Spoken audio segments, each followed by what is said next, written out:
తెలంగాణ ప్రభుత్వం మహిళలకు ఉచిత బస్సు ప్రయాణం కల్పించింది. కానీ మహిళలు అధిక సంఖ్యలో బస్సులో ప్రయాణిస్తున్న నేపథ్యంలో కొన్నిసార్లు కొంతమంది వ్యవహార శైలితో మహిళలు బస్సులో కొట్టుకునే సంఘటనలు జరుగుతున్నాయి.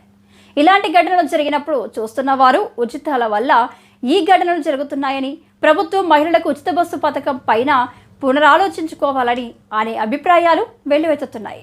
మరిన్ని వివరాల కోసం మా హబీబ్ని అడిగి తెలుసుకుందాం. చెప్పండి హబీబ్.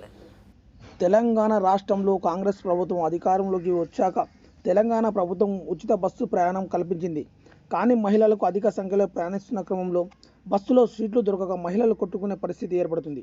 ఇలాంటి ఘటనలు నల్గొండ జిల్లా చౌటప్పల్లో ఆదివారం బస్సులో ప్రయాణిస్తున్న మహిళలు సీట్లు దొరకక మహిళలు బస్సుల్లో కొట్టుకునే పరిస్థితి ఏర్పడింది.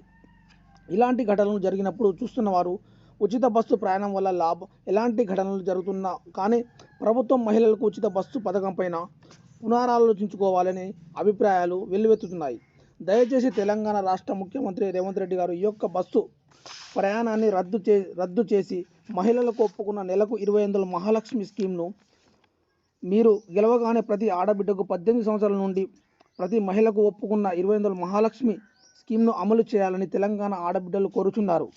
మరియు దయచేసి ముఖ్యమంత్రి గారు బస్సు ప్రయాణం వల్ల మహిళలకు ఎలాంటి లాభాలు లేవు. బస్సు ప్రయాణం రద్దు చేసి మా యొక్క మహాలక్ష్మి కళలు నెరవేరాల్సిందిగా ప్రతి ఆడబిడ్డ కోరుచున్నారు. తెలంగాణ రాష్ట్ర వ్యాప్తంగా సుమలత.